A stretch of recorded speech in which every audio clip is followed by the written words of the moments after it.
நேசிக்கும் எனது தேவரான சொந்த மந்தல் அனைவருக்கும்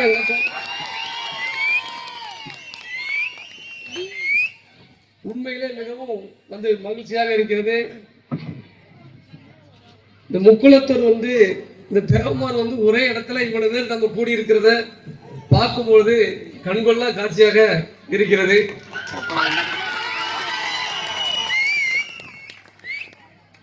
தேவமார்னா ஒண்ணு கூட மாட்டாங்க, எந்த இடத்துலயும் ஒற்றுமையோடு இருக்க மாட்டாங்க அப்படிங்கிற பெயர் தான் தொடர்ந்து இருந்துகிட்டு இருந்துச்சு.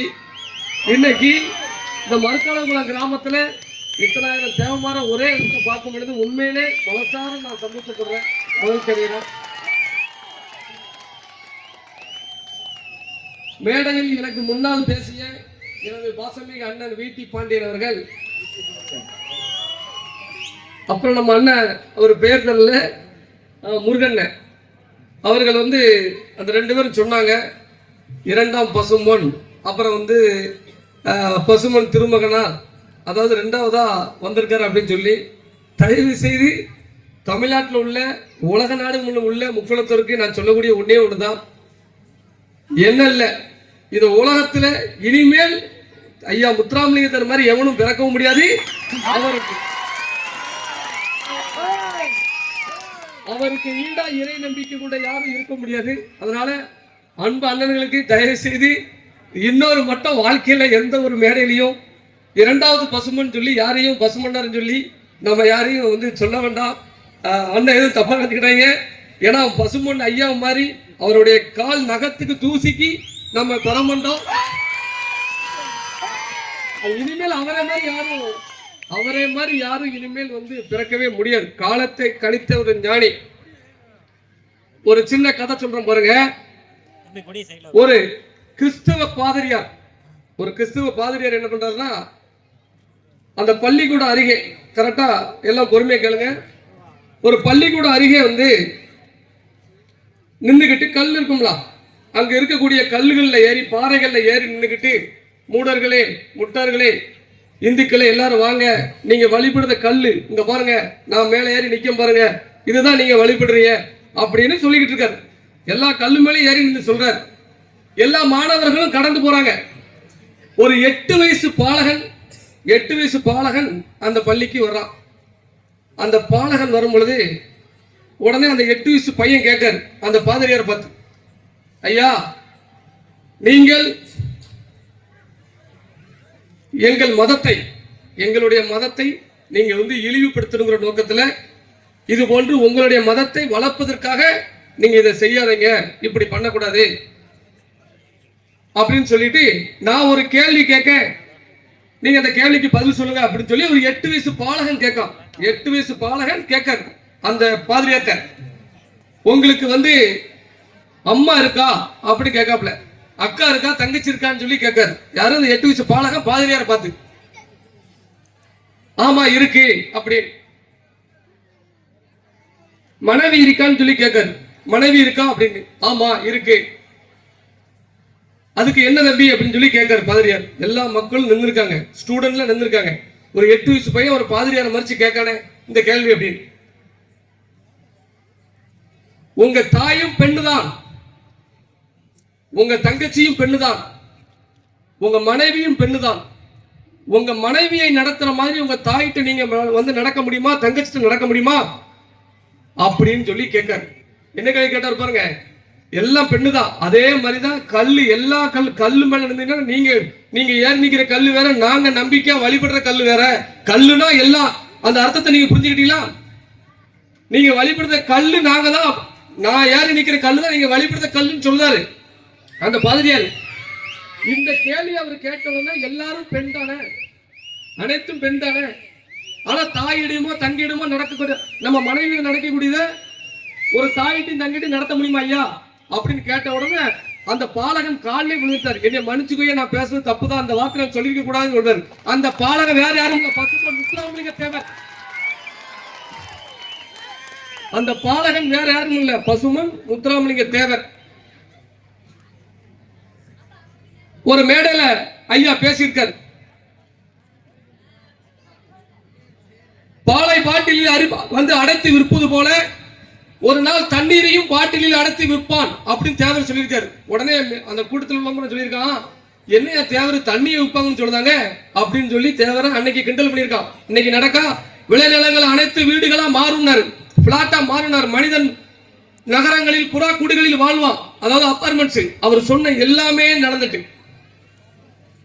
கடைசியா அவர் ஒரு விஷயத்தை கவனிச்சார், ஒரு விஷயத்தை கணிச்சார் ஐயா முத்துராமலிங்க தேவர். எல்லா மக்களுக்கும் நம்ம எல்லாத்தையும் கொடுத்துட்டோமே, அதிகாரத்தை கொடுத்துட்டோமே, தாம் பிறந்த சமுதாயத்துக்கு நம்ம எதுவுமே கொடுக்கலையே, வருங்காலத்துல இந்த சாதி மக்கள் கஷ்டப்பட போறாங்க. இப்ப நடக்காத அப்பவே கணிச்சிருக்காரு. அதனாலதான் தேவர் மனசார உண்மையில வேதனைப்பட்டு இறந்துட்டாரு. தான் பிறந்த மக்களுக்கு ஏன்னா அனைத்து சாதி மக்களும் சொந்தம் சொந்தம் சொல்லி அனைத்து சமுதாயத்துக்கும் அதிகாரத்தை கொடுத்தாரு. சாதி பாப்பவன் சண்டாளனர், சாதிய சிந்தனை கொண்டவன் நாட்டுக்கு இந்த நாட்டு அரசியலுக்கு வரக்கூடாதுன்னு சொன்னாரு, நாடு நாசமா போகும்னு சொன்னார். தாழ்த்தப்பட்டவனை தாக்குனா என் நெஞ்ச பிளந்து ரத்தத்தை குடிப்பதற்கு சமம் சொன்னார் தேவர். அப்பேற்பட்ட முத்துராமலிங்க தேவர் இன்னைக்கு சாதி வெறியா அப்படின்னு சொல்லி அந்த சாதியை போடுறான். அந்த சாதிக்காரனே முத்துராமலிங்க தேவர சாதி வெறியன் போடுறான். அதே முத்துராமலிங்க தேவர கொலை வழக்குல கைது செஞ்சு சாதி கொலை பண்ணாருன்னு சொல்லி அவரை ஜெயிலில் அடைச்சாங்க. அதுல அவர் நொந்துட்டார். ஏன்னா எங்க ஐயா பசுமன் முத்துராமலிங்க தேவரு நம்ம சமுதாயத்துக்கு பாருங்க ஒன்னே ஒண்ணுதான் பண்ணாரு. அந்த கைரேக சட்டம் இருக்கு பத்தியா, கைரேக சட்டம் அதை கூட குற்ற பரம்பரமா என்ன பண்றான், குற்ற பரம்பரைனா கேவலமா. உண்மையிலே குற்ற பரம்பரை பிறந்ததுக்கு பெருமை அடையுத. ஆங்கிலேயனின் பீரங்கி குண்டுகளுக்கு தன் மார்பை இரையாக்கிய கூட்டத்தில் பிறந்திருக்கேன். நீங்க எல்லாருமே இந்த நாட்டுக்காண்டி தியாகம் பண்ணவங்க. இன்னைக்கு நீங்க கஷ்டப்படலாம், இன்னைக்கு நீங்க கூலி வேலைக்கு போகலாம், அன்னைக்கு இந்த நாட்டை ஆண்டவன் சொன்னீங்க. புரியுதுங்களா உங்களுக்கு? எவன் கேட்டாலும் சொல்லுங்க, இந்த நாட்டுக்காண்டி உசுறு விட்ட பரம்பரை, அந்த நாட்டுக்கு சுதந்திரம் வாங்கி கொடுத்த பரம்பரை நாங்க அப்படின்னு எல்லாரும் பதிவு பண்ணிக்கோங்க. அந்த மனசுக்குள்ள அந்த கர்வத்தை வச்சுக்கோங்க. நாம தான் அந்த நாட்டுக்கு சுதந்திரம் வாங்கி கொடுத்தோம் அப்படின்னு சொல்லுங்க.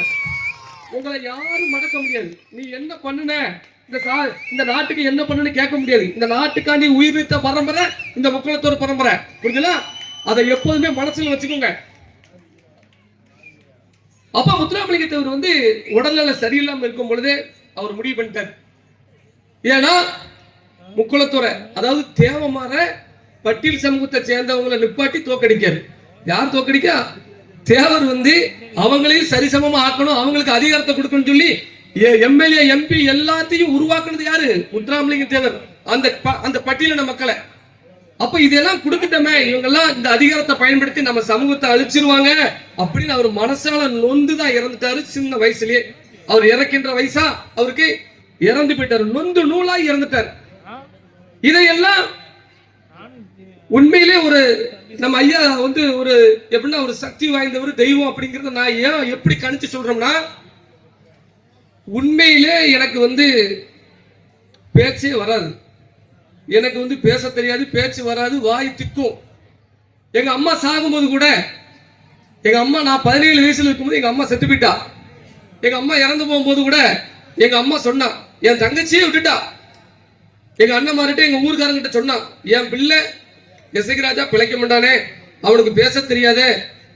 ஏன்னா எங்க அம்மா இறக்க தண்டியும் எங்க அம்மா இருக்க தண்டியும் எனக்கு உலகமே அதாவது ஈஸியா தெரிஞ்சுது. எங்க அம்மா இறந்ததுக்கு அப்புறம் தான் இந்த உலகத்துல வாழ்வது கடினங்கிறத நான் இன்னைக்கு உணர்ந்தேன். நம்ம தாய் நம்மளை விட்டுட்டு போயிட்டாலே, நம்ம ஒரு தங்கச்சி இருக்காலே, எப்படி காப்பாற்ற போறோம் அப்படிலாம். அப்பேற்பட்ட எண்ணிய, அதாவது வாய் ரொம்ப திக்கும். அப்ப என்ன பண்ணுவோம்னா, அந்த கடைகளுக்கு போக மாட்டேன், எந்த பொருளும் வாங்க மாட்டேன். பள்ளிக்கூடத்துல கூட வாத்தியார் சொல்லுவார், பாராம படிச்சு ஒப்பிட்டான்னு சொல்லும் போது நான் பண்ண மாட்டேன், எழுதி தராம, எழுதி வேணா காட்டுதான் அடிப்பாரு. அப்ப நான் சொல்லுவேன், நான் பேசும்போது வாய் திக்கும், எல்லாரும் சிரிப்பாங்க சார், அதனால நான் பண்ண மாட்டேன். அப்பேற்பட்ட எண்ணிய. இன்னொன்னு என்னன்னா, கடுமையான கோபக்காரன். யாராவது ஒரு சிறு விஷயம் பண்ணாலும் கல்ல கொண்டு எரிஞ்சு உடனே மண்டியை உடைச்சு விடுவேன். அப்படி ஒரு கேரக்டர் உள்ள எண்ணிய நீங்க நல்லா யோசிச்சு பார்க்கணும். படிப்பு மேல படிப்புக்கு எங்க அம்மா இறக்கிறதுக்கு அப்புறம் தான் படிப்பு மேல இன்ட்ரெஸ்ட் இருந்துச்சு. ஆனா என்னை படிக்க வைக்க ஆள் இல்ல, நான் வேலைக்கு போயிட்டு வைங்களேன். அப்ப இப்பேற்பட்டவன, அதாவது எந்த பேக்ரவுண்ட் இல்லாதவன, எந்த ஒரு அதாவது என்ன சொல்றோம்ல, இதெல்லாம் நடத்தணும், இந்த சமுதாயத்தை வழி நடத்தணும் வைங்களேன், மிகப்பெரிய ஒரு பேக்ரவுண்ட் இருக்கணும், சக்தி இருக்கணும். இது எதுவுமே கிடையாது. ஆனா எங்க ஐயா முத்துராமலிங்க தேவர் என்னைய என் மனசுக்குள்ள இருந்துதான் இத பேச வைக்காரு அப்படிங்கறத நான் உணர்ந்துகிட்டேன். நான் பேச பேச பேச எனக்கு அந்த திக்கு வாயிலாம் போயிட்டு இன்னைக்கு பாருங்க, அதாவது இந்த நாட்டுல எந்த சமுதாயத்தினாலும் வழி நடத்திடலாம். புரியுதா உங்களுக்கு? பட்டியலின மக்களுக்கு ஒரு தலைவர் இருக்காருன்னா, எக்ஸாம்பிள் ஒரு திருமாவளவன் இருக்காரு அப்படின்னா, அந்த சமூகம் வந்து ஒரு காலத்துல வந்து சட்டை போட முடியாம இருந்தாங்க, செருப்பு போட முடியாம இருந்தாங்க, வந்து கோயிலுள்ள போக முடியாம இருந்தாங்க. புரியுதுல? இப்படி இருந்த ஒரு சமூகத்துக்கு ஒரு தலைவர் வந்து, நீ பேண்ட் போட்டு சட்டை போட்டு நீ கோயிலுக்குள்ள வா, நான் உன்னை காப்பாற்றுன்னு சொல்லும் போது அந்த சாதி அந்த தலைவனை வளர்த்து விட்டுட்டு, அந்த தலைவனை கட்டி பிடிச்சி வளர்த்து இன்னைக்கு வந்து மேல ஆலமரமா வச்சிருக்காங்க, அதிகாரத்தை கொடுத்துருக்காங்க.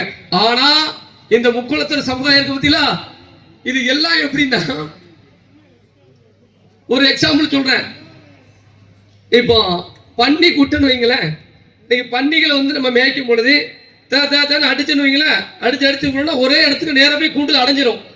சிங்கத்தை வந்து அடக்க முடியுமா? சிங்கத்தை அடைக்க முடியுமா கூட்டத்துல? ஆனா இன்னைக்கு அந்த கூட்டத்தை, இவ்வளவு பெரிய ஒரு கூட்டத்தை 24 மாவட்டத்தில் இன்னைக்கு தேவமாரம் ஒருங்கிணைச்சிருக்கோம்னா அந்த சக்தி எப்படி வந்துச்சு? எங்க ஐயா முத்துராமலிங்க தேவர் தான். என்னோட பேச்சு, என்னுடைய நடைகள், எனக்கு உடல் நிலை எல்லாத்தையும் சரி பண்ணது எங்க ஐயா முத்துராமலிங்க தேவர் தான். அதனாலதான் வீதி வீதியா 24 மணி நேரமும் சாப்பாடு பசியே எடுக்க முடியுது. அப்படின்னா என்ன காரணம்? யாரு? தேவர் தான். ஊர் ஊரா போய் இந்த மக்களை எப்படியாவது ஒருங்கிணைக்கணும், ஒற்றுமைப்படுத்தணும் அப்படிங்கிற சக்தியை எனக்கு கொடுத்திருக்காரு. அதனால தேவரை எல்லாரும் தெய்வமா நம்ம வழிபடணும். உண்மையில உங்க எல்லாத்தையும் நான் வந்து மனசார நான் பாராட்டுறேன். ஏன்னா இந்த சமூகத்தின் மீதும் நம்ம ஊரின் மீது உள்ள ஒரு பற்றுனால தான் இந்த அளவுக்கு கோவில் திருவிழாக்கு ஒன்று கூடி எல்லாரும் நிக்கிய. அதனாலதான் நம்ம முன்னோர்கள் வந்து நம்ம எல்லாம் வந்து எப்போது வருஷத்துல 2 மட்டம் 3 மட்டமாவது ஒன்று சேரன்னு சொல்லிதான் இந்த கொடை விழா எல்லாம் வச்சிருக்கான். நமக்குள்ள 1000 பிரச்சனைகள் இருந்தாலும், மாமா மச்சன பிரச்சனை இருந்தாலும், வடக்கு தெரு தெற்கு தெரு பிரச்சனை இருந்தாலும், கோவில் திருவிழா வரமும் நம்ம எல்லாம் ஒற்றுமையா இருக்க பத்தியா. அதனாலதான் திருவிழான்னு சொல்லி உன்னை கண்டுபிடிச்சு நம்ம முன்னோர்கள் வச்சிருக்காங்க. அதை பயன்படுத்தி நம்ம எல்லாம் வந்து ஒற்றுமையா ஆயிடணும்.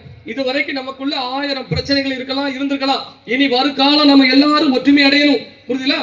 இந்த மறுகாலம் மட்டும் இல்ல, இந்த மறுகாலத்துல இவ்வளவு பெரிய மக்களை பார்க்கும் பொழுது இந்த மக்களை வச்சு தென்காசி மாவட்டத்தில் உள்ள எல்லா தேவமாரையும் காப்பாத்திடுவேன். புரியுதா? நான் உங்களை வச்சு அப்படிதான் கணக்கு போடுவேன். உங்களை கூட்டம் இருக்கு, இந்த கூட்டத்தை வச்சு என்ன பண்ணலாம் அப்படின்னு. நேர தேர்தல் வந்த உடனே நேரம் கொண்டு விச்சம் என்ன அதை மனதில் வச்சுக்கோங்க. ஏன்னா இவ்வளவு பெரிய பாசமா இன்னைக்கு எல்லாம் பாத்தீங்கன்னா, தேவர் ஜெயந்தி அந்த 10 நாட்கள் அலைஞ்சிருக்கேன். இந்த மக்கள் எந்த அளவுக்கு என் மேல பாசமும் பற்றும் வச்சிருக்காங்க, அப்படி என்ன செஞ்சோம்னு எனக்கும் தெரியல. உண்மையா இருக்கிறேன், அது மட்டும்தான் உணர்வா இருக்கிற. இந்த சாதியை விட்டு கூட நினைக்கிறேன். ஆனா இந்த மக்களுடைய இந்த அன்பு, இந்த பாசம், இந்த உணர்வை எப்படி தேர்தல் வரும்பொழுது கொண்டு அடங்க வைக்காங்கன்னு எனக்கு தெரியாது. எப்படி மனசு வருது இந்த மக்களை கொண்டு விற்கமே, இந்த மக்களை கொண்டு. ஏன்னா பொங்குங்க 2 கோடி 3 கோடி ரூபாய் பேரம் பேசுறோம்னா எதுக்கு பேசுறான்? எசகி ராஜா காண்டியே பேசுறான். கருப்பசாமி தேவர் மாவன் எசகி ராஜா காண்டி பேசல. கருப்பசாமி தேவர் மாவன் எசகி ராஜா பின்னாடி இந்த தேவர் சமுதாயம் இருக்குன்னு சொல்லி தான் பேசுறான். அப்ப நான் 2 கோடி வாங்கணும்னா உங்களை கொண்டு அடகு வைக்கணும்ல, உங்களை கொண்டு அடகு வைக்கணும் அர்த்தம். அதனால என்னுடைய ஐயா முத்துராமலிங்க தேவருக்கும் சரி, நான் கும்பிடுற ஏழம்பட முருகனும் சரி, நான் எல்லார்ட்டையும் வேண்டேன், நான் கடவுள்கிட்ட வேண்டதே ஒன்னே ஒண்ணுதான். எனக்கு எந்த இயற்கை குணத்தையே வச்சிருங்க. எந்த காரணத்தை கொண்டு வாழ்க்கையில நானும் பணங்கன்னா வந்து மாறிடக்கூடாது. நான் வந்து சுகபோக வாழ்க்கைக்கு ஆசைப்படக்கூடாது. நான் அந்த மாதிரி ஒரு நிலைமைக்கு போயிட்டோம்னா என் மக்களுக்கு நான் ரோட்டில் இறங்கி போராட முடியாது, என் மக்களுக்காக நான் சிறை செல்ல முடியாது. அதனால எனக்கு இந்த இயற்கை குணைய எங்க அம்மா என்னை எப்படி வளர்த்து இதே குணத்தோடு நீ இரியா அப்படின்னு சொல்லிதான் எங்க அம்மா என்னை விட்டுருக்கா. 4 பேருக்கு நல்லது செய்யா அப்படின்னு சொல்லிதான் எங்க அம்மா என்னை ஒவ்வொரு நேரமும் வந்து அதே குணம் எனக்கு இருக்குன்னு சொல்லிதான் நான் சாமியை கும்பிடுதேன். எந்த காரணத்தை கொண்டு அந்த இயற்கை குணத்தை வந்து இந்த சாமி எடுத்துக்கூடாதுன்னு நினைக்கிறேன். அதனாலதான் எல்லா இடத்திலுமே ஏசியில படுப்பாங்க. இந்த வரைக்கும் ஏசியில படுக்க மாட்டேன். உங்களுக்கு வீட்டுல இருந்து என் பிள்ளைகளுக்கு வச்சிருந்தாலும் நான் இது வரைக்கும் ஏசி. ஏன்னா எந்த நேரமும் நான் உங்களுக்காண்டி போராடி சிறைக்கு போகலாம். புரியுதா உங்களுக்கு? அந்த சிறையில ஏசி வைப்பானா வைக்க வேண்டாம். அப்ப நம்ம என்ன நினைப்போம்? சுகபோக வாழ்க்கைக்கு ஆசைப்பட்டுருவோம். ஆகா இப்ப அப்படிதான் ஆயிட்டு. இப்ப என்ன ஆகி போச்சுன்னா, அந்த தேவமானக்காண்டி போராடணும் வச்சோம்னா நாளைக்கு சிறை போக வேண்டியிருக்கும், வழக்கு போட்டுருவாங்க, கோர்ட்டு கேஸ் அலைய வேண்டியிருக்கும். ஆனா இது எல்லாம் உங்களுக்காண்டி நான் செய்யறேன். ஆனா எனக்கு நீங்க செய்யக்கூடிய ஒன்னே ஒண்ணுதான், இளைஞர்கள் நீங்க வந்து எந்த தப்பும் தவறுக்கும் நீங்க போக வேண்டாம். உங்களுக்கு நீங்க அவசரப்பட வேண்டாம். நீங்க உங்களுடைய வாழ்க்கை, உங்களுடைய விஷயம், நம்ம அக்கா தங்கச்சியை மதிக்கணும், நம்ம தாய் தங்கச்சியை வந்து பார்க்கணும், பெற்ற தாய் தாப்படுக்கு நம்ம மரியாதை கொடுக்கணும். இதை நீங்க பார்த்தா போதும், மத்ததை நான் பார்த்துக்கிடுவேன். உங்களுக்காண்டி போராடுறதுக்கு, ஆர்ப்பாட்டம் பண்றதுக்கு, சிறைக்கு போறதுக்கு நான் இருக்கிறேன். நீங்க போக கூடாது என்னுடைய ஒரே ஒரு விஷயம். இன்னைக்கு இந்த சமுதாயத்துல பிறந்தவங்க இன்னைக்கு கலெக்டராவோ, நீதிபதியாவோ, ஒரு அரசு துறை அதிகாரிகளோ இருக்க முடியல. அங்க போய் இருந்தாலும் அவர்களை தேவமான பிறந்துட்டான் அப்படின்னு சொல்லி அவங்களை டார்ச்சர் பண்றது. அப்ப இதுல இருந்து நம்ம சமுதாயத்தை நம்ம எப்படி காக்க போறோம், காப்பாற்ற போறோம் அப்படின்னு நினைக்கணும். நம்ம பொட்ட பிள்ளைல வேகமா வளர்ந்துட்டு வருவோம். அப்ப பொட்ட பிள்ளைல காப்பாற்றணும் அப்படின்னு சொன்னா இளைஞர்கள் திடகத்தமா இருக்கணும். எல்லா ஊர்லயும் வந்து இளைஞர்கள் விளையாடணும். பழைய மணிக்கு தேவமரம் பார்த்தா தெரியணும். அந்த தேவமரம் நடந்து வரும்போது இவன் தேவண்டா அப்படின்னு சொல்லி தெரியணும். புரியுதுங்களா? அந்த அளவுக்கு உடல் பலத்தோட இருக்கணும்னு சொல்லி நான் ஊரா நான் பேசிக்கிட்டு இருக்கேன். உண்மையில பாசமிகு அண்ணன் வீட்டி பாண்டியன் அவர்கள் எல்லாம் திருப்பூர்ல வச்சு பார்க்கும்போது ரொம்ப பெருமையா இருக்கும். இந்த ஊர்ல பிறந்த நிறைய பேர் இன்னைக்கு தொழிலதிபரா இருக்காங்க. புரியுதுங்களா? அதெல்லாம் மிக பெருமையா இருக்கிறது. அதுதான் பெருமை. ஒரு ஊரை எடுத்துக்கிட்டோம்னா அந்த ஊர்ல குற்றவாளிகள் அதிகம் இருக்கா அப்படின்னு இருக்க கூடாது. அது பெருமை கிடையாது. அந்த ஊர்ல வந்துங்க அரசு துறை அதிகாரியா இருக்கணும். அரசியல் வந்து இன்னைக்கு வந்து ஒரு சப் இன்ஸ்பெக்டர் அதிகம் இருக்காங்க, அங்க ஒரு நீதிபதி இருக்காங்க, மறுக்காலங்குளத்துல ஒரு IPS அதிகாரி இருக்காரு. அதுதான் ஊருக்கு பேரு. புரியுதுல? மறுக்காலங்குளத்துல அறுவாடு எடுக்கிறவங்க இருக்கிறான், கத்தி எடுக்கிறவங்க இருக்கிறான், கஞ்சா விற்கிறவங்க இருக்கிறான் அப்படின்னு சொன்னா ஒட்டுமொத்த சமுதாயத்துக்கும் கெட்ட பேரு, நம்ம பிறந்த சமுதாயத்துக்கே கெட்ட பேரு. புரியுதுல? அதனால இங்க இருந்து நான் எப்போதும் சொல்லக்கூடியதான். இப்ப மறுக்காலங்குளத்துல இருந்து நீதிமன்றத்துக்கு போறவன் நீதிபதியா போகணும், வழக்கறிஞரா போகணும். காவல் நிலையத்துக்கு போறவன் காவலரா போகணும், சப் இன்ஸ்பெக்டரா போகணும், எஸ்ஐயா போகணும், குற்றவாளியா போகக்கூடாது. புரியுதா? இதெல்லாம் நீங்க மனசுல வச்சு நீங்க நம்ம இங்க இருக்க உண்மையிலே இந்த சாதிக்கு நம்ம நல்லது செய்யணும்னு நினைச்சோம்னா, நம்ம ஐயாவின் மீது பற்றுக்கு நினைச்சோம்னா, நம்ம சமுதாய மக்களை காப்பாற்றணும், சமுதாயம் நல்லா இருக்குன்னு நினைச்சோம்னா, நம்ம ஊரு நல்லா இருக்குன்னு நினைச்சோம்னா, ஊரோட இளைஞர்கள் கையில தான் இருக்கு. அதனாலதான் சொல்லுவேன், வீதி வீதியா போயிட்டு யாரும் மது அருந்தாங்க, ஏன் குடிக்க கூடாதுன்னு சொல்றேன். இன்னைக்கு வந்து நீங்க அடிக்கிற சரக்கு வந்து ஒரு பாட்டில் 5000 இருக்குமா இல்ல 10,000 இருக்குமா? பணக்காரன் குடிக்கான். அவங்களுக்கு அவன் பணம் சேர்த்துட்டான், அவன் பிராட்டி பிள்ளைக்கு தேவையான எல்லாத்தையும் நிறைவேற்றிட்டான். அதனால அவன் ஜாலி பண்றான். அவன் 1 லட்சம் ரூபாய் சரக்கு 20,000 சரக்கு குடிக்க, அதுல அவனுக்கு நோய் வராது. நீங்க குடிக்கிற ஒவ்வொரு சரக்கும் 200 ரூபாய் 250 ரூபாய் விஷம். அந்த விஷத்தை உங்களுக்கு கொடுத்து என்ன பண்ண தெரியுங்களா? அந்த விஷத்தை கொடுத்து நம்மளுடைய வீரத்தை எடுத்துட்டான். ஒரு காலத்துல 10 தேவமரம் சமாளிக்கக்கூடிய ஒரு தேவமாரி இன்னைக்கு ஒருத்தரை சமாளிக்க முடியுமா? ஏன் அந்த வீரம் இல்ல? எதுக்கு சொல்லுங்க? அந்த குடியால நம்மளுடைய வீரத்தை அழிச்சிட்டான். அப்ப நம்ம பெண் பிள்ளைகளை எப்படி காப்பாற்ற போறோம்? நல்லா யோசிச்சு பாருங்க. இப்ப வருங்காலத்துல நான் உண்மையிலே பொட்ட பிள்ளைகள் மேல நம்பிக்கை வச்சுதான் இருக்கு. இந்த பெண் பிள்ளைகள் தான் மிகப்பெரிய அதிகாரிகளா நீதிபதியா வருவாங்க. அவங்களை நம்பிதான் நான் இருக்கேன். இந்த சமுதாயத்தை இனிமேல் பெண் பிள்ளைகள் தான் காப்பாற்றணும் வருங்காலத்துல அப்படின்னு சொல்லி. ஜனத்தொகை நம்ம கவனமா வந்து கையாளணும். புரியுதா உங்களுக்கு? எந்த சாதியில அதிகமான மக்கள் தொகை இருக்கோ, எந்த சாதியில அதிகமான ஓட்டு இருக்கோ, அவங்கள தான் இன்னைக்கு அரசாங்கம் மதிக்கி, அவங்கள கண்டுதான் இன்னைக்கு அரசாங்கம் பயப்படுது. அப்போ என்ன பண்ணிருந்தான்? ஒன்னே கண்ணே கண்ணா, அப்புறம் நாம் இருவரு நமக்கு ஒருவர். இது யாருக்கு திரும்ப தேவமா இருக்கு மட்டும். அப்படி கட்டாம இருக்க கூடாது. புரியுதுங்களா? ஜனத்தொகையை பெருக்கணும் அப்படின்னு சொன்னா நம்ம வீட்டுல இளைஞர்கள் ஆண்கள் வந்து நல்லபடியா குடும்பத்தை நம்ம பாதுகாத்தோம்னா ஒவ்வொரு வீட்டிலையும் 2 பிள்ளைகள் 3 பிள்ளைகள் 4 பிள்ளைகள் இருக்கும். ஒரு காலத்துல வந்து 10 பிள்ளைகள் பெற்று நம்மளை வளர்க்கலையா? ஜனத்தொகை அதிகம் இருக்கணும். ஒவ்வொரு வீட்லயும் 5 பேர் 6 பேர் இருந்தா மட்டும்தான் அவன் காப்பாத்தி கொண்டு போவான். இன்னைக்கு இந்த காலகட்டத்துல 6 பிள்ளைகள் 7 பிள்ளைகள் இடத்துல இன்னைக்கு அந்த குடும்பம் நல்லா தான் இருக்கு. ஒவ்வொருத்தர் வேலைக்கு போய் காப்பாத்திட்டான். அதனால ஜனத்தொகையும் நம்ம வந்து பெருக்கணும். நாம வந்து அவன் சொல்றான் இவன் சொல்றான்னு சொல்லிட்டு நம்ம ஒரு பிள்ளை போதும் அப்படின்னு சொல்லி யாரும் நினைக்க கூடாது. இதெல்லாம் நான் உங்க கூட பண்ண மாதிரி எதுக்கு சொல்றோம்னா, இந்த சமுதாயத்தை வந்து அழிக்கிறதுக்கான ஏற்பாடுகளை ஒரு சில கும்பல் செஞ்சுக்கிட்டு இருக்கு. புரியுதுங்களா? வரலாறு திருடுதான். நம்ம கண் முன்னாலேயே வரலாறு திருடுதான். நீங்க எல்லாரும் பார்த்திருப்பீங்க. பாண்டியம்னா அது வந்து உலகம் அறிஞ்ச உண்மை. பாண்டியம்னா அது தேவன் அது மரம் தான் பாண்டியங்கிறது உலகத்துக்கு தெரியும்.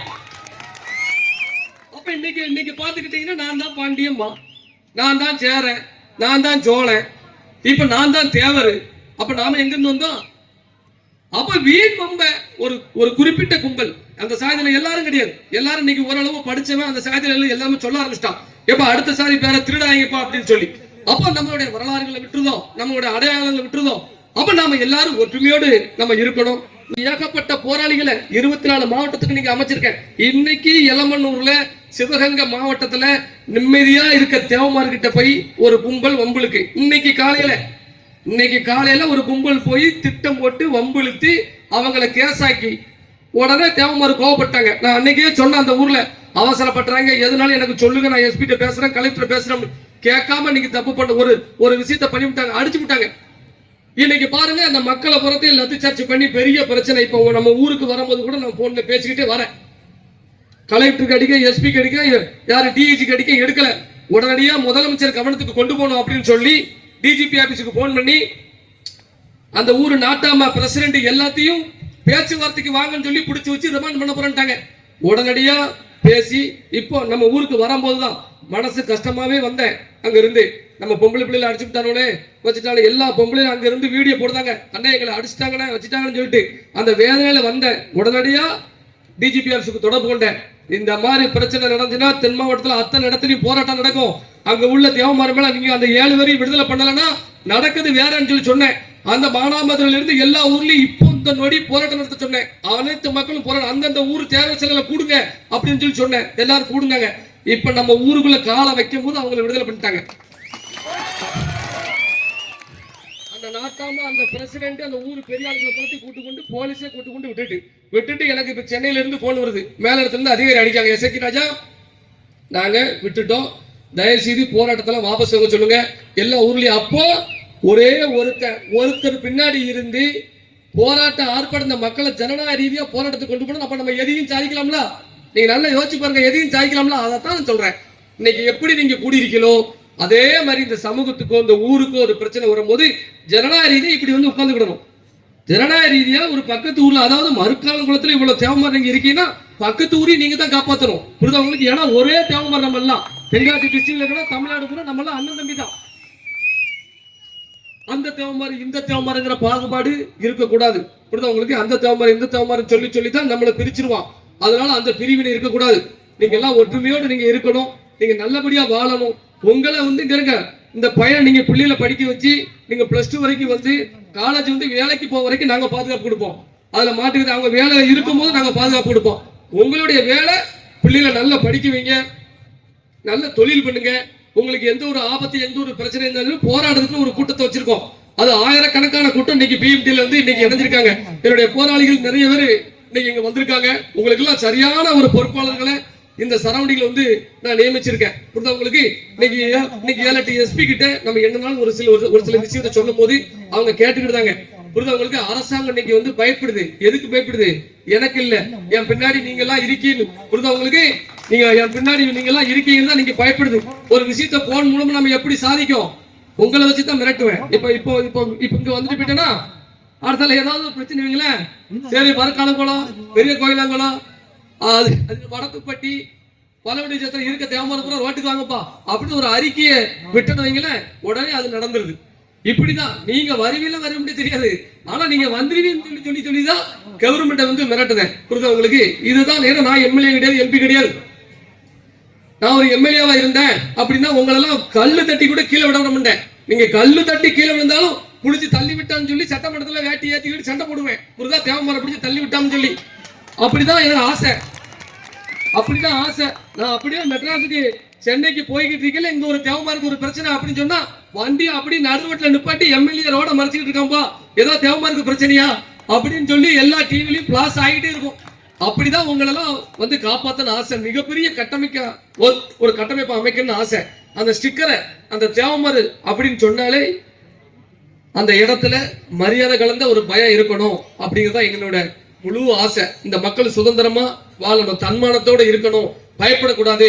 பயம், ஏன்னா இன்னைக்கு பயமுறுத்துறாங்க எல்லா இடத்துலயும் காவல்துறையினர் டக்கு உங்க மேல கேச போட்டுரும், அதை போட்டோம் இதை போட்டுரும் சொல்லி பயமுறுத்துறாங்க. இதெல்லாம் நம்ம வந்து ஒவ்வொரு ஊர்லயும் தடுத்துக்கிட்டு இருக்கேன். என்னால முடிஞ்ச அளவுக்கு இந்த பாருங்க இந்த கட்டத்துல இருந்துகிட்டே என்னால முடிஞ்ச அளவுக்கு நான் வந்து நைட்டு 2 மணி வரைக்கும் போனை எடுக்கேன். நைட்டு 2 மணி வரைக்கும் நான் போனை எடுத்து இந்த தேவமாரி எங்கேயா இருந்து போன் அடிப்பாங்களே அப்படின்னு சொல்லிதான். 2 மணிக்கு மேல என் மகா தூங்கணுமே, எனக்கு ஒரு ஸ்பெஷல் சைல்டு இருக்கா எனக்கு, அவன் வந்து ஒரு 1 மணி தான் தூங்குவான். அதுக்கப்புறம் போனை அடிச்சு அவன் முழிச்சான்னா விடிய யாரும் தூங்க முடியாது. புரியுதுல? அந்த ஒரு காரணத்துக்கு 2 மணிக்கு மேலதான் சைலண்ட்லயே நான் போடுவேன். அப்படி இருந்து வள்ளிக்கண்டு தவிர எல்லாருடைய நம்பரையும் ஆன்ல வச்சிருப்பேன். யாராவது தேவமாரி கால் பண்ணா டக்குன்னு எடுக்கணும்னா நேரத்தெல்லாம் 1:30 மணிக்கு ஒருத்த அடிக்கான், அண்ணே குற்றாலத்துல பிரச்சனை அப்படின்னு சொல்லி, வாங்கடா இன்னும் போன் வரலையே நினைச்சோம்ப்பா அப்படின்னு சொல்லி உடனடியா ஞாயிற்றுக்கிழமை ஆனாலே பல ஊர்ல தேவமாரி பிரச்சனை வந்துருது. புரியுதா உங்களுக்கு? அதனாலதான் அந்த குடியை விட்டுறணும் அப்படிங்க. ஏற்கனவே ஒரு வீரமிக்க ஒரு சமுதாயம், ஏற்கனவே இந்த ஜீன் வந்து எப்படின்னா ஒரு போர் குறிஞ்ச ஒரு சமுதாயம். புரியுதுல? வெள்ளக்காரனை அடிச்சு விரட்டின ஒரு பரம்பரை. நாம அதுல லைட்டா ஒரு நம்ம கொஞ்சம் அடிச்ச உடனே அதாவது தூக்கி போட்டுருது. புரியுதுல? அத அந்த பாருங்க அந்த மாதிரி என்ன சொல்லுமா அப்படி இருக்க கூடாது. தேவமாறுனா அனைத்து சமூக மக்களையும் காப்பாற்றுவேன். உங்களுக்கு அனைத்து சாதி மக்களையும் காப்பாற்ற பிறந்ததான் தேவமாறு. அந்த தேவன்னு பேரு வந்ததே அதுதான். அதனால நாம நம்மளுடைய நம்ம எண்ணத்தை உயர்ந்த எண்ணமா நினைச்சுக்கோங்க. அதுக்காண்டி பிற சாதியை நம்ம வந்து அடிமைப்படுத்த வேண்டாம். இளைஞர்கள் பிற சாதியை போய் நம்ம ஒப்புழுக்க கூடாது. இதெல்லாம் நீங்க மனசுல வச்சுக்கோங்கயா. உண்மையிலே சொல்லுத மிகப்பெரிய ஒரு ஆபத்தான காலம் பெய்கிட்டு இருக்கு. இளைஞர்கள் தயவு செய்து நீங்க எல்லாம் உடல் கட்டமைப்போடு விளையாடி நல்லபடியா இருக்கணும் நான் வந்து கேட்டுக்கிறேன். நீங்க எல்லாம் படிக்கணும். சட்டமன்ற தேர்தலை முறையா பயன்படுத்துங்க. சட்டமன்ற ஏன்னா தேர்தல் தான் ஒரு மனிதனுடைய மிகப்பெரிய ஒரு ஆயுதம். அந்த வாக்கு தான். பாத்துக்கோங்க. 1000 2000 வாங்கிட்டு நான் உங்களை நீங்க எல்லாரும் என்ன நினைக்க எல்லாரும் போராடிக்காங்க. அண்ணே எடப்பாடிக்கு பேராங்க, அண்ணே திமுக பேராங்க, நீங்க இப்படியே இருங்க அப்படின்னு சொல்லி சரி நான் அப்படியே இருக்கேன். என்னைய நீங்க வந்து ஏமாத்திட்டு 1000 2000 ஓட்டு வாங்கிட்டு ஓடிட கூடாது. 1000 2000 சொல்லிட்டு நீங்க வந்து வேற கட்சிக்கு ஓட்டு போட்டு போயிடக்கூடாது. அதனால ஒன்னே ஒண்ணுதான் நம்ம சொல்றவன் இப்ப ஒண்ணு நம்ம சமுதாயத்துக்கு அதிகாரம் கொடுக்கணும். நம்ம சமுதாயம் இல்லாத இடத்துல நம்ம சொல்ற ஆளுக்கு ஒருத்தருக்கு அதிகாரத்தை கொடுக்கணும். அப்பதான் நாளைக்கு அவன் எம்எல்ஏவா இருந்தாலும் அவனை அதட்ட முடியும், அவனை மிரட்ட முடியும். புரியுதா? நான் சொல்லி தரேன்னா உனக்கு ஓட்டு போட்டாங்க நீ ஏன் செய்யல அப்படின்னு சொல்லி. அதனால இதெல்லாம் மனசுல நீங்க வந்து புரிஞ்சுக்கோங்க. பெண் பிள்ளைகளை பார்த்து கவனமா பத்திரமா வழங்க. உண்மையிலே எங்க இருந்தாலும் சரி உங்களெல்லாம் நான் கண்டிப்பான முறையில் நினைச்சிட்டே இருப்பேன். இப்படி ஒரு கூட்டத்துல பேச வாய்ப்பளித்த என்னுடைய உறவுகளுக்கு நான் நன்றி தெரிவிச்சுக்கிறேன். அந்த தம்பி விஜயராஜ் அவன் வந்து எப்படின்னா நான் பாளையங்கோட்டை ஜெயில போய் இருந்தேன். அந்த பாளையங்கோட்டை ஜெயில இருக்கும் பொழுது நேரம் போகாது. அப்ப என்னடா பண்ண அப்படின்னு ஏன்னா விஜய் ஒரு பாட்டு படிக்கல அப்படின்னு சொன்ன உடனே அவன் தான் ஒரு தட்டை எடுத்து வச்சுக்கிட்டு பாட்டு படிச்சுக்கிட்டே இருப்பான். அவன் பாட்டை உட்காந்து கேட்டுக்கிட்டே இருப்போம். ஏன்னா அந்த அளவுக்கு அவன் வந்து ஒரு ஒரு மறக்க முடியாதவனா ஆகிட்டான். அவனும் பாருங்க இந்த பகுதி மக்களுக்காண்டி பாளையங்கோட்டை சிறைக்கு வந்தான் பாருங்க. அதனால இந்த மருத்துவகுலத்துல இருந்தும் தமிழ்நாட்டில் உள்ள தேவமர காப்பாற்றுறதுக்கு 4-5 பேர் என் கூட வந்துகிட்டு தான் இருக்காங்க. அதனால உங்க ஊரும் தமிழ்நாட்டில் உள்ள தேவமர காப்பாற்றுறதுக்கும் தினந்தோறும் போய்கிட்டு இருக்காங்க அப்படிங்கிற நினைக்க இதே யூனிட் இதே ஒற்றுமையோடு நீங்க எல்லாம் நல்லா இருக்கணும். நல்லா அரசு முத்தியத்துக்கு எல்லாரும் நீங்க போகணும் அப்படின்னு நான் கேட்டுக்கிட்டேன். அடுத்த திருப்பி நான் வரும் பொழுது இந்த ஊர்ல இருந்து ஒரு சப் இன்ஸ்பெக்டராவோ ஒரு நீதிபதியாவோ கலெக்டராவோ போயிருக்காங்க அப்படி ஒரு அதோடைய அந்த அந்த அந்த ஒரு இனிமையான செய்தியை நான் கேட்கணும்னு சொல்லி தாழ்மையோட நான் கேட்டுக்கொள்கிறேன். இதுவரை அமர்ந்திருந்து உரையினை கேட்டு என்னை உற்சாகப்படுத்தி அனைவருக்கும் நன்றி. என்னை மிக சிறப்பான முறையில் வரவேற்ற ஊர் மக்கள் அனைவருக்கும் நன்றி பேசுகிறேன். அதாவது நான் ஊருக்குள்ள வந்த உடனே சிலை இல்லைன்னு சொல்லி சொன்னாங்க, போட்டோ தான் இருக்கு அப்படின்னு சொன்னாங்க. உண்மையிலே நான் சொல்றேன் பாருங்க, யாராவது பட்டா லேண்டு பட்டா இடம் ஒரு அரை சென்ட் நீங்க கொடுத்தா போதும். யாராவது கொடுத்தீங்கன்னா அந்த அரை சென்ட்ல அடுத்த தேவர் ஜெயந்திக்கு மறுக்கால குளத்துல ஆளுகிற சிலை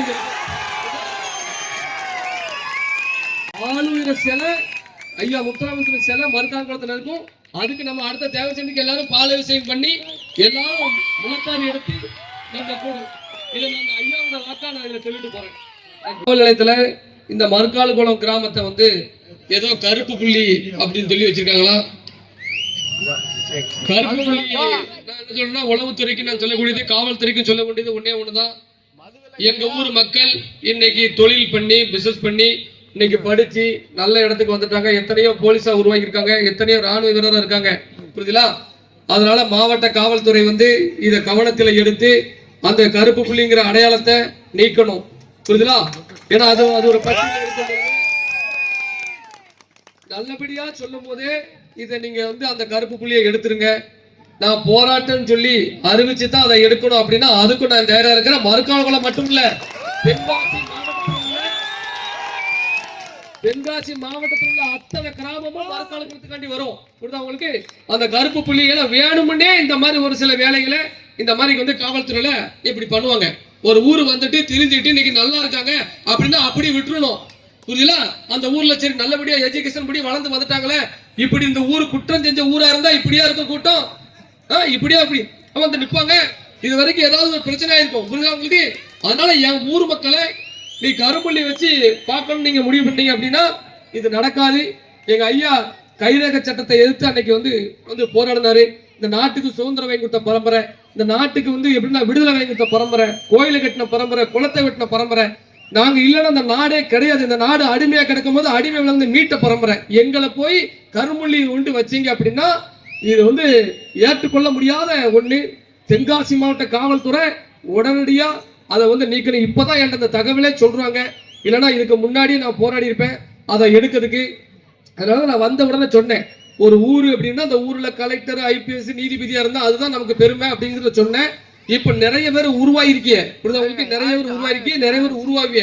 அதனால அந்த கரும்புள்ளிங்கிற பட்டணத்தை எடுக்கணும் அப்படின்னு சொல்லி மாவட்ட காவல்துறைக்கு எனக்கு உளவுத்துறையில நீங்க எல்லாரும் இருப்பீங்க, நோட் பண்ணிக்கோங்க. அடுத்தடுத்து போராட்டங்கள்ல மறுகால குளத்தை பத்தி இந்த விஷயத்தை பத்தி இனி ஒவ்வொரு மேடைகள்லையும் தென்காசி மாவட்டத்தில் நான் பேசிக்கிட்டே இருப்பேன். அதை எடுக்க தண்டி நான் பேசுவேன். யாரும் காவல்துறையை பத்தி எந்த ஒரு கவலையும் இனிமேல் உங்களுக்கு இந்த காவல்துறைங்கிற அவங்கள வச்சு ஒரு மிரட்டல் கிரட்டலுங்க நீங்க பயப்படக்கூடாது. என்ன அதெல்லாம் பழைய காலம். உங்களை மிரட்டல் இப்ப சட்ட ரீதியா இப்ப ஒரு போலீஸ் நம்ம மேல கேஸ் போடுச்சுன்னு நம்ம உடனே அந்த போலீஸ் மேல கேஸ் போடுவோம். நான் சங்கரன் கோர்ட்டுக்கு போவேன், அவரு ஹைகோர்ட்டுக்கு போகணும். இதுதான் வித்தியாசம். புரியுதா உங்களுக்கு? ஒரு போலீஸ் பொய் வழக்கு போடுது அப்படின்னா அவர் மேல உடனே நம்மளும் வழக்கு பதிவு பண்ணிடணும். இது பொய் வழக்குன்னு சொல்லி பண்ணிடணும். நம்ம எங்க போவோம்? சங்கரன் கோர்ட்டுக்கு போவோம். அவங்க எங்க நம்ம போனோம்?